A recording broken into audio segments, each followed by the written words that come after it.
नमस्कार, स्वागत है आप सभी का इंडिया वॉइस में। मैं हूं आपके साथ सुनील चौहान। प्रधानमंत्री नरेंद्र मोदी ने रायगढ़ में बीजेपी की विजय शंखनाद रैली को संबोधित किया। यहां उन्होंने कहा कि मैं माता कौशल्या के धाम और भगवान राम के ननिहाल से लोगों को जागरूक करने आया हूं। कुछ लोग सत्ता की लालच में सनातन संस्कृति को तोड़ना चाहते हैं। इस रैली से पहले सरकारी कार्यक्रम में उन्होंने कहा कि 6,350 करोड़ की रेल परियोजनाएं देश को समर्पित की। साथ ही छत्तीसगढ़ के 9 जिलों में 50 बिस्तरों वाले क्रिटिकल केयर ब्लॉक का भी शिलान्यास किया। छत्तीसगढ़ के गरीब परिवारों को कांग्रेस सरकार के कारण से बीएम आवास का लाभ नहीं मिल पा रहा है। कांग्रेस सिर्फ घोटालों की राजनीति करती है और हवाई दावों में जुटी रहती है। गरीब कल्याण में पीछे, भ्रष्टाचार में कांग्रेस सरकार आगे बढ़ रही है, ऐसा प्रधानमंत्री नरेंद्र मोदी ने कहा। कांग्रेस ने छत्तीसगढ़ की बहनों से शराबबंदी का वादा किया, लेकिन शराब में ही घोटाला कर दिया। गाय के गोबर में ही कांग्रेस ने भ्रष्टाचार कर दिया। 50 साल पहले इंदिरा जी के जमाने में कांग्रेस ने गरीबी हटाने का नारा दिया था। आज भी कांग्रेस उसी नारे के साथ राजनीति कर रही है। इसी पर करेंगे चर्चा, लेकिन सबसे पहले ये रिपोर्ट।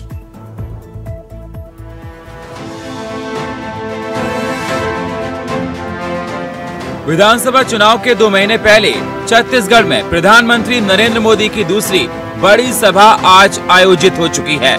पहली सभा रायपुर में और आज दूसरी सभा रायगढ़ के कोड़ोतराई में आयोजित की गई, जिसमें लाखों की संख्या में कार्यकर्ता और आमजन भारी बारिश के बीच पहुंचे थे।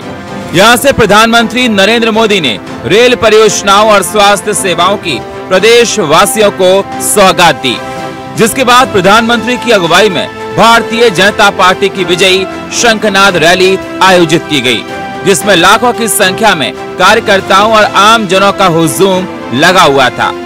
प्रधानमंत्री नरेंद्र मोदी के साथ भाजपा प्रदेश अध्यक्ष अरुण साव सहित अन्य लोग उपस्थित थे। यहां से भाजपा विजयी रैली निकालकर बिलासपुर की 24 विधानसभाओं में विजयी शंखनाद बिगुल बजा रही है, क्योंकि 2018 में बीजेपी को बिलासपुर संभाग में बड़ी हार का सामना करना पड़ा था। ऐसे में इन सीटों पर ज्यादा से ज्यादा कब्जा करने के लिए बीजेपी का पूरा फोकस ऐसी सीटों पर ज्यादा है। इस मिशन को पूरा करने में बीजेपी के दिग्गज नेता लगे हुए हैं। इसलिए आज हुए पीएम के इस दौरे को इसी सियासी दौरे से जोड़कर देखा जा रहा है। भाजपा की परिवर्तन यात्रा भी बिलासपुर संभाग में ही खत्म होगी, जहां भाजपा अध्यक्ष जेपी नड्डा सभा को संबोधित करेंगे। वहीं कांग्रेस ने बुधवार को पूरे प्रदेश में रेल रोको आंदोलन कर प्रदेश में रेल सुविधा बढ़ाने की मांग की थी, जिसके बाद प्रधानमंत्री ने रेल सुविधाओं का रायगढ़ से खाता खोल दिया। बहरहाल प्रधानमंत्री का ये दौरा और प्रदेश को मिले विकास कार्यों की ये सौगात छत्तीसगढ़ में भाजपा के लिए किसी संजीवनी से कम नहीं है। जहां हर बार कांग्रेस से भाजपा पिछड़ रही थी, ऐसे में पीएम का दौरा भाजपा के लिए संजीवनी साबित हुआ है। गरीब कल्याण में भले पीछे हो, लेकिन भ्रष्टाचार में छत्तीसगढ़ की कांग्रेस सरकार लगातार आगे बढ़ रही है। आप कल्पना कीजिए, मैं तो सोच भी नहीं सकता हूं, देशवासी भी सोच नहीं सकते, गरीब से गरीब इंसान भी सोच नहीं सकता। आप कल्पना करिए, अगर कोई गाय के गोबर में भी भ्रष्टाचार करे तो उसकी मानसिकता क्या होगी।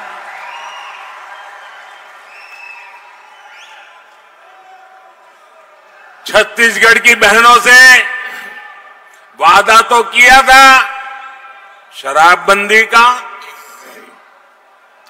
लेकिन कांग्रेस ने शराब की बिक्री में ही घोटाला कर दिया। छत्तीसगढ़ खनिज संपदा से इतना समृद्ध राज्य है, केंद्र की भाजपा सरकार ने डिस्ट्रिक्ट मिनरल फंड योजना बनाई। हमारा मकसद था कि जिन जिलों से खनिज संपदा निकलती है तो उसका एक हिस्सा उसी क्षेत्र में विकास के लिए खर्च किया जाए। हम चाहते थे हमारे आदिवासी बहनों भाइयों को इसका सबसे ज्यादा लाभ मिले, लेकिन यहां की भ्रष्ट कांग्रेस सरकार ने इसको भी नहीं छोड़ा। अब देखना यह है कि पीएम नरेंद्र मोदी की सभा आने वाले विधानसभा चुनाव पर क्या असर डालती है। ये तो चुनाव के बाद नतीजों से ही पता पड़ेगा। Bureau report, India voice, Raipur.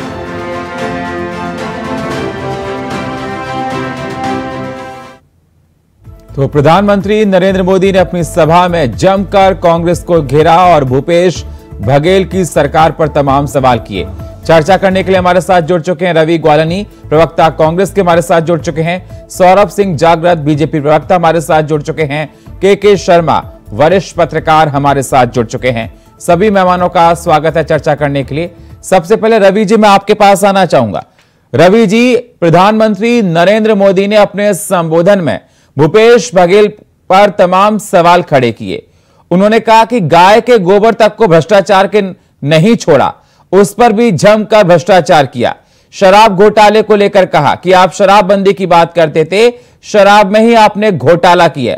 जब इतने सारे आपने घोटाले किए तो जनता आप पर विश्वास आने वाले चुनाव में किस प्रकार करेगी, जरा बताइए। सुनील जी, देखिए, हमारे देश के प्रधानमंत्री नरेंद्र मोदी जी छत्तीसगढ़ की पावन धरा में आए हैं। मैं स्वागत करूंगा उनका, लेकिन उन्होंने जो बातें कही हैं, मैं उसकी बात पर एक एक करके पॉइंट पर आना चाहता हूं। उन्होंने सबसे पहले मां कौशल्या की बात कही। मुझे हैरानी है, 15 वर्षों में जब भारतीय जनता पार्टी की सरकार रही तो मां कौशल्या की बात कभी नहीं की। मां कौशल्या का ये जगह रही है, भगवान राम का ननिहाल रहा है। 15 वर्षों तक भारतीय जनता पार्टी को कभी ध्यान नहीं आया। ये छत्तीसगढ़ के हमारे मुख्यमंत्री भूपेश बघेल जी हैं जो राष्ट्रीय एवं अंतर्राष्ट्रीय स्तर पर इस बात को इस तरह से फैला दिए हैं, इस तरह से प्रचार किए हैं कि आज हमारे देश के प्रधानमंत्री भी अपने संबोधन की शुरुआत वहीं से कर रहे हैं। तो ये तो स्वागत योग्य बात है कि हमारी कांग्रेस पार्टी जो सही मायने में काम करना चाहिए वो कर रही है। दूसरी बात, गाय गोबर की बात हो रही है, तो मुझे उसमें भी हैरानी हो रही है कि 15 वर्षों में भारतीय जनता पार्टी की सरकार रही, लेकिन उनके समय में गौशालाओं में घोटाले हुए। हमारी सरकार जैसे बन के आई है उसके बाद एक एक गांव में हमने गौठान बनाई है। गौठान एक डे केयर के जैसे काम कर रही है। वहां पर हम गायों का संरक्षण कर रहे हैं, वहां से जो गोबर आ रहा है गोबर की खरीदी कर रहे हैं और उससे हम खाद बना करके किसान भाई बहनों को दे रहे हैं और हम वर्मी कंपोस्ट वहां प्रोड्यूस कर रहे हैं। इससे हम ऑर्गेनिक फार्मिंग की तरफ जा रहे हैं।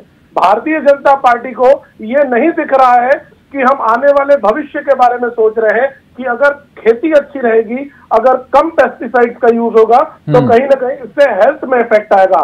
भारतीय जनता पार्टी को समझ में नहीं आ रहा है कि गाय और गोबर के बारे में हम कैसे बात करें। तीसरी बात उन्होंने कही गरीबी की, कि कांग्रेस गरीबी हटाओ की बात करती थी। मुझे इस पर बड़ी खुशी हो रही है कि जब से भूपेश बघेल जी की सरकार, हमारी कांग्रेस पार्टी की सरकार छत्तीसगढ़ में आई है, 40 लाख से ज्यादा लोग गरीबी रेखा के बाहर आए हैं। ठीक है, तो मैं ये कहना चाहूंगा कि ठीक है रवि जी, सौरभ जी हमारे साथ जुड़े हैं बीजेपी से। बीजेपी सिर्फ बोलती रहती है, बिल्कुल विकास क्या होता है वो कांग्रेस पार्टी ने दिखा दिया। वो धर्म की बात हो या सौरभ जी मेरी आवाज मिल रही है सर आपको, या गरीबी रेखा से निकालने की बात। सौरभ जी मेरी आवाज मिल रही है सर? हाँ मिल रही जी। सौरभ जी, रवि जी का कहना है कि विकास की परिभाषा क्या होती है हमने काम करके दिखाया। बीजेपी के पास वो चश्मा नहीं जो विकास को देख सके। सवाल मेरा आपसे ये है कि क्या यह आने वाले चुनाव में प्रधानमंत्री नरेंद्र मोदी की रैली आपके लिए संजीवनी का काम करेगी? देखिए, जिस प्रकार से प्रधानमंत्री यशस्वी नरेंद्र मोदी जी का दौरा छत्तीसगढ़ में अभी तक 9 बार हो चुका है। मैं आपको बता देना चाहता हूं, जब वो छत्तीसगढ़ आए हैं कहीं ना कहीं योजना के द्वारा छत्तीसगढ़ की जनता को लाभान्वित करने का पूरा प्रयास किए। सबसे पहले वो आए आपको बता देता हूँ 9 मई 2015 को जब वो आए, दंतेवाड़ा में 24,000 करोड़ का रेल मार्ग की परियोजना दी। तो क्या वो छत्तीसगढ़ की जनता के लिए लाभ नहीं है? दूसरी बात, 21 फरवरी 2016 को जब वो आए, रायपुर में प्रधानमंत्री आवास योजना जब नया रायपुर में बनना था, तब 40,000 मकानों की योजना का स्वीकृति दिए भूपेश बघेल जी। उसपे छत्तीसगढ़ में आवास योजना को आज तक रोकने का प्रयास किए। छत्तीसगढ़ की जनता को केंद्र सरकार नल जल योजना के तहत अंतिम छोर के व्यक्ति तक को पानी देने का प्रयास की, उसमें भी भूपेश बघेल जी रोकने का प्रयास करते आए हैं। और दूसरी बात, 1 नवंबर 2013 को जब तीसरा दौरा होता है प्रधानमंत्री जी का, तब छत्तीसगढ़ में नया रायपुर में राज्य उत्सव का, जो आज ये राज्य उत्सव मनाते हैं, उसका शिलान्यास करने वाले प्रधानमंत्री नरेंद्र मोदी जी है।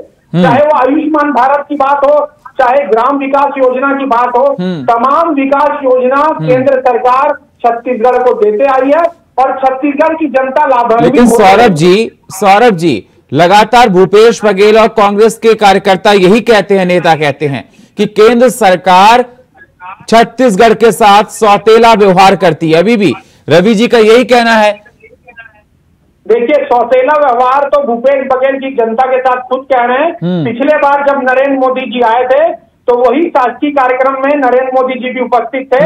उन्होंने साफ साफ ये कहा, केंद्र हम जितना मांगते हैं उससे ज्यादा देती है, परंतु उसी मंच के बाद जवाब दीजिए, जितना केंद्र से आप मांगते हो उतना ज्यादा देते हैं। आपने तो रेल रोको आंदोलन किया था, आज वो रेल के लिए कितनी ज्यादा आप लोगों को अपॉर्चुनिटीज दे गए हैं। नरेंद्र मोदी जी उपस्थित थे, उन्होंने कहा रवि जी जल्दी से हमको देना चाहिए, उससे ज्यादा देती है, हम जितना मांगते हैं उससे ज्यादा देती है। मैं कहना चाहूंगा, मुख्यमंत्री उप मुख्यमंत्री खुद कह रहे हैं, तो कांग्रेस को तो यह बात करने का औचित्य नहीं है कि केंद्र सरकार छत्तीसगढ़ के लिए क्या सोचती है, क्या नहीं सोचती है। निश्चित रूप से आज छत्तीसगढ़ में जो सरकार है वो दोगलेबाजी की सरकार है, झूठ बोलने वाली सरकार है। इन्होंने तो भाई साहब घोषणा पत्र में झूठ बोल के जनताओं को ठगकर आज सरकार बनाई है। निश्चित रूप से आने वाले समय में जनता इनको करारा जवाब। ठीक है सुनील जी, देखिए आज के समय में रेलवे की बात हो रही है। जब कांग्रेस पार्टी की सरकार होती थी तो रेलवे का एक बजट आता था जिसको देश के हमारे हर व्यक्ति देखता था कि उसको रेल में क्या मिल रहा है। उसको विलुप्त करने का काम अगर किसी ने किया है तो भारतीय जनता पार्टी ने किया है। ये कह रहे हैं रेल की सौगातें दे रहे हैं। मैं तो यही कहना चाहूंगा बीजेपी के लोगों से कि भैया जो पुरानी रेल चल रही थी उनको तो सुचारू रूप से चालू कर दो। जो ट्रेनें चल रही हैं, जो लोग रिजर्वेशन करा रहे हैं, किसी के घर में कोई डेथ हो गई है, किसी को किसी की शादी में जाना है, किसी को अपने परिवार से मिलने जाना है, वो लोग आखिरी मोमेंट पे भटक जाते हैं, वो रिजर्वेशन कराते हैं, एक दिन पहले पता चलता है कि रिजर्वेशन कैंसिल हो गई। लेकिन जो कोयला निकल के छत्तीसगढ़ से जा रहा है वो एक भी कोयले की ट्रेन कैंसिल नहीं हो रही है। कहीं ना कहीं जवाब दीजिए सौरभ जी। बिगड़ा हुआ है, उसके कारण ये चीजें हो रही है। दूसरी बात ये कह रहे थे, सौरभ जी जवाब दीजिए, मुझे 1 मिनट का समय और दीजिए। मैं ये कहना चाहूंगा कॉम्पेंसेशन, बोलिए, आपको सर सुन रहा हूँ मैं। आज भी जीएसटी का कॉम्पेंसेशन हमको नहीं मिल पाया है। आज भी जीएसटी का कॉम्पेंसेशन नहीं मिल पाया है। बीजेपी वाले हमको टैक्स का पैसा ही नहीं देते। जो यहाँ से जीएसटी कलेक्ट होने जा रही है वो हमको वापस नहीं मिल रही है। हमारा ही हिस्सा हमको नहीं मिल रहा है, जो हमारा अधिकार है। सरकार लो, अरे सुनने की सुन लो, आपने बोला है ना, सुन लो सुन लो। प्रदेश एक उत्पादक राज्य है, हमारे यहाँ से जीएसटी जा रही है वो हमें वापस नहीं मिल रहा है। आज माइंस की बात हो रही है, अडानी को माइंस दे दी जा रही है। मैं पूछना चाहूंगा ऐसा क्यों हो रहा है? क्या छत्तीसगढ़ में किसी को माइंस नहीं दी जा सकती? क्यों अडानी को सारी माइंस दी जा रही है? क्या अडानी और अंबानी के अलावा कोई और नहीं है? क्या सिर्फ इन्हीं को माइंस मिलेंगी? कोयला खदानों में भ्रष्टाचारी, आवास में भ्रष्टाचारी हुई है, बता दो। कोयले की खदान केंद्र आवंटित करती है। अरे भाई भैया, केंद्र आवंटित करती है, केंद्र आवंटित कर रही है। ठीक है सर, ठीक है, ठीक है, हम आपके पास आएंगे सर, आपके पास आएंगे सर, आपके पास आएंगे। रवि जी आपके पास भी आएंगे, सौरभ जी आपके पास आएंगे। हमारे साथ के शर्मा वरिष्ठ पत्रकार हमारे साथ जुड़ेंगे। के जी आवाज आ रही है सर? जी सुनील जी। के शर्मा जी, सवाल मेरा सर आपसे यही है कि प्रधानमंत्री नरेंद्र मोदी का आज दौरा था और भारी तादाद में देखा गया कि जनता वहां पर उमड़ी। 2 महीने बाद विधानसभा के चुनाव है, बीजेपी ने अभी से तैयारियां करना शुरू कर दिया है, आरोप प्रत्यारोप की लगातार बारिश हो रही है। मैं आपसे ये जानना चाहता हूं कि प्रधानमंत्री की ये सभा क्या बीजेपी के अंदर नई ऊर्जा भरेगी और कांग्रेस पर जो सवाल दागे गए भ्रष्टाचार को लेकर उसके क्या मायने हैं? देखिए, छत्तीसगढ़ में भाजपा प्रधानमंत्री नरेंद्र मोदी के चेहरे, काम और उनकी लोकप्रियता के आधार पर चुनाव मैदान में जा रही है, ये तय हुए। और जो रायगढ़ में जो चुनाव हुआ है, इसको यदि देखेंगे तो रायगढ़ एक ऐसा क्षेत्र है जहां अनुसूचित जाति, जनजाति, पिछड़ा वर्ग, सभी वर्ग के लोग हैं और बिलासपुर संभाग में आता है जहां 24 में से भाजपा की स्थिति का है तो 7 विधायक है वहां पे, और छत्तीसगढ़ में जो 14 विधायक है तो 7 बिलासपुर से ही है। ये वहां की स्थिति है। यहाँ पे जोगी कांग्रेस की भी उपस्थिति है, बसपा की उपस्थिति है और 13 विधायक जो है वो कांग्रेस के हैं। ये बिलासपुर संभाग, कुल मिलाकर के जितने विषय वो उठा रहे हैं, आप देखेंगे कि छत्तीसगढ़ का यदि विकास करना है, छत्तीसगढ़ को विकसित राज्य बनाना है, तो इसके लिए राज्य और केंद्र दोनों जगह पे भाजपा की सरकार होनी चाहिए। ये बड़ी बात उन्होंने कही है। इसके साथ ही जो भ्रष्टाचार के आरोप पहले से लग रहे हैं, उसमें देश में एक बताने कहेगा एकदम भ्रष्टतम बताने के लिए गोबर में भी भ्रष्टाचार की जो बात कही जा रही, जो बातें विधानसभा में भी उठी है, तमाम जो भूपेश बघेल का है, हम कहें कि छत्तीसगढ़ में एक जादू 71 विधायक है। और आज की स्थिति में हम बात करें जिस तरह से वे ग्रामीण अर्थव्यवस्था रीपा के माध्यम से वहीं के रोजगार देने की बात करें या न्याय योजनाओं की बात करें, डायरेक्ट बेनिफिट के माध्यम से लोगों के जेब में पैसा डालने का जो काम किया है, इसके आधार पर इसके सामने जो भूपेश का जादू है, अब जो नरेंद्र मोदी स्वयं मैदान में उतर गए हैं, जिनकी लोकप्रियता देश भर में है, अंतर्राष्ट्रीय स्तर पर भी है, तो उसको देखते हुए छत्तीसगढ़ में बात ये देखना है कि आने वाले समय एक बात विचार कीजिए सुनील जी कि राष्ट्रीय स्तर पर जो बातें चल रही, एक चुनाव की बात कर रही है, विधानसभा और लोकसभा एक चुनाव होना चाहिए। तो ऐसी स्थिति में किसी एक चेहरे के नाम पर क्या विधानसभा चुनाव बड़े जो 71 विधायक है उसको समाप्त करते हुए क्या भाजपा की सरकार यहाँ बन सकती है? ये बड़ा एक प्रयोग भाजपा मुझे लगता है कि यहाँ पे कर रही है। यदि ये सफलता होती है तो भाजपा जो है वो एक चेहरे, नरेंद्र मोदी के चेहरे पर, जो ये कहा जाता है कि राष्ट्रीय स्तर पर विपक्ष जिस तरह से एक गठबंधन INDA के माध्यम से कर रही है, उसके लेकिन के शर्मा जी, खनिज उत्पादन को लेकर प्रधानमंत्री नरेंद्र मोदी ने कहा कि छत्तीसगढ़ की सरकार उसका भी फायदा ठीक से नहीं उठा पाई, जबकि खनिज के मामले में छत्तीसगढ़ भरपूर है। निश्चित रूप से खनिज लव के माध्यम से कहे, कोयला के मामले में कहे, छत्तीसगढ़ अपने आप में संपन्न राज्य है, जिसको कहते हैं कि अमीर धरती के गरीब लोग क्यों है, जो गरीबी की जब बात होती है, तो ऐसी स्थिति में जो यहाँ विकास की सौगात यदि प्रधानमंत्री आते हैं तो दोनों बार वो देख गए हैं। ठीक है रवि जी, खनिज के मामले में आप लोग भरपूर तेज, सब सुविधाएं यहाँ पर उपलब्ध थी, फिर भी खनिज इतना क्यों नहीं फल फूल पाया? किसकी जिम्मेदारी थी ये? देखिए, मेरी बात समझिए सुनील जी, आज 23 वर्ष का हमारा छत्तीसगढ़ प्रदेश हो चुका है। 15 वर्षों में भारतीय जनता पार्टी की सरकार रही है। शुरुआत के 3 वर्ष और अभी 5 वर्ष, हमें लगभग 8 वर्ष ही काम करने का मौका मिला है। और अगर प्रधानमंत्री जी ये कह रहे हैं कि खनिज चीज सही नहीं हो पा रही है, तो ये तो सीधा सीधा निशाना रमन सिंह जी के ऊपर है कि 15 वर्षों में नहीं, आप अपनी सरकार का डेटा रखिए सर, आपने अपने टेन्योर में क्या किया सर वो रखिए, ठीक है। 15 साल में बीजेपी ने कुछ नहीं किया, आपने क्या किया? मैं आ रहा हूं, मैं आपके विषय पर ही आ रहा हूं। आज के समय में अगर आप देखेंगे 2018 के बाद से अभी तक के, तो उद्योग बढ़े हैं। जिस मात्रा में पिछले 5 वर्षों में उद्योग लगे, उससे 1.5 गुना ज्यादा मात्रा में उद्योग हमारे समय में लगे हैं। तो ये हमारा अचीवमेंट है।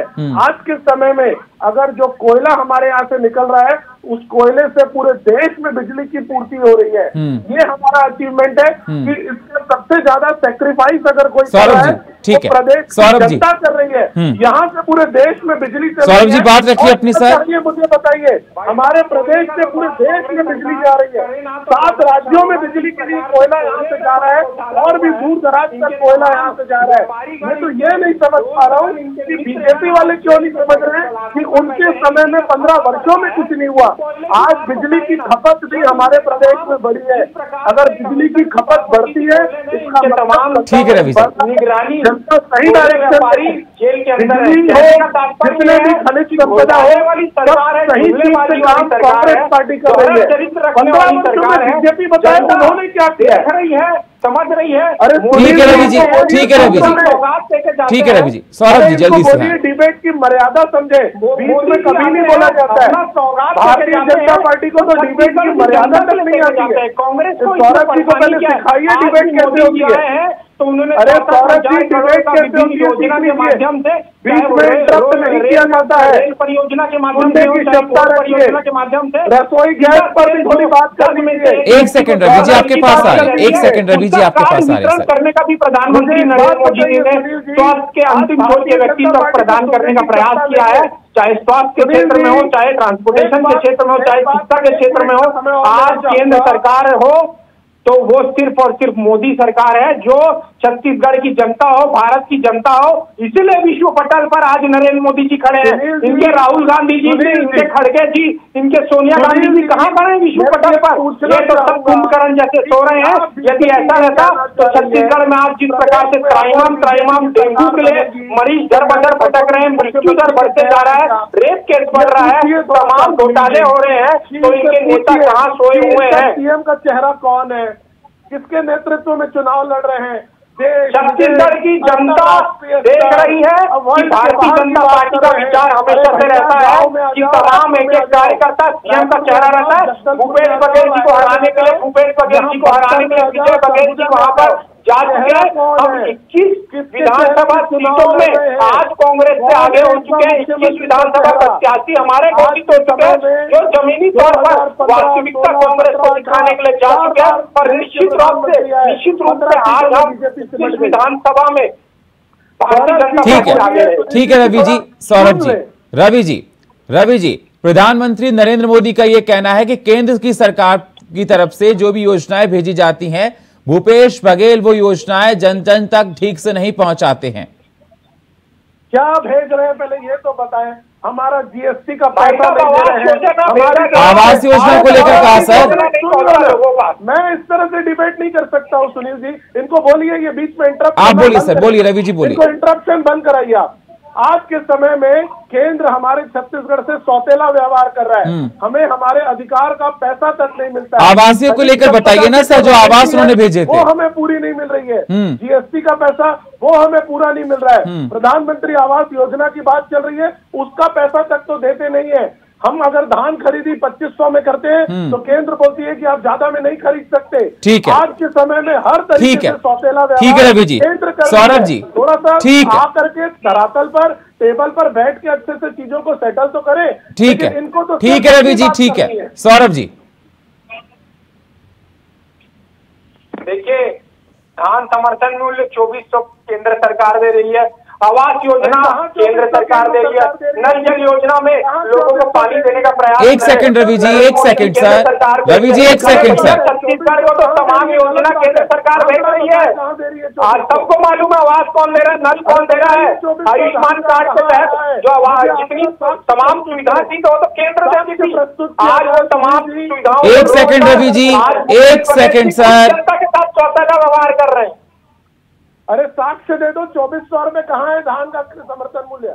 बता दो 2400 कहाँ है? अरे भाई साहब, आपके विधानसभा में विधानसभा सत्र के दिन आपके नेता खुद स्वीकारते हैं कि केंद्र सरकार आपको ठीक है, ठीक है सौरभ जी, ठीक है सौरभ जी, ठीक है रवि जी। बयान कैसे दे रहे हैं? शर्मा जी, के शर्मा जी, जल्दी से फाइनल कमेंट सर, जल्दी से फाइनल कमेंट। छत्तीसगढ़ खनिज संपदा से परिपूर्ण है, जिसका उदाहरण है 200 मिलियन टन से अधिक कोयले का निर्यात होता है, 5700 मेगावाट से ज्यादा बिजली का उत्पादन होता है। आत्मनिर्भर ही नहीं, अन्य को बेचते हैं। छत्तीसगढ़ विकास के लिए नीति और नियत की ज्यादा जरूरत है। बेहतर कौन नीति और नियत बेहतर करते हैं और जनता को ये तय करना है। जो प्रधानमंत्री जो बोल रहे हैं, क्या राज्य और केंद्र में एक ही सरकार होना चाहिए या छत्तीसगढ़ में जो छत्तीसगढ़ियावाद और छत्तीसगढ़ मॉडल के आधार पर जो विकास चल रही है, क्या वो बेहतर है? इसका फैसला चुनाव में कर किया जाना है। जी जी बहुत बहुत शुक्रिया आप सही मेहमानों का चर्चा में जुड़ने के लिए। रवि जी आपका, सौरभ जी आपका और के शर्मा जी आपका। लेकिन सवाल लगातार उठते रहेंगे क्योंकि 2 महीने बाद विधानसभा चुनाव है और विधानसभा चुनाव को लेकर सरगर्मियां काफी तेज हैं। प्रधानमंत्री की सभा तमाम सवाल खड़े कर रही है भूपेश सरकार पर, लेकिन कांग्रेस उन सारे सवालों के जवाब दे रही है। अब कहां भ्रष्टाचार हुआ, कहां भ्रष्टाचार नहीं हुआ, जनता को धरातल पर कितना क्या कुछ मिला, ये सब चुनाव में जनता वोट देकर अपनी बात को सामने रखेगी। और फिलहाल हमारे इस खास प्रोग्राम में इतना ही। बाकी खबरों के लिए आप बने रहिए इंडिया वॉइस के साथ। तब तक के लिए नमस्कार।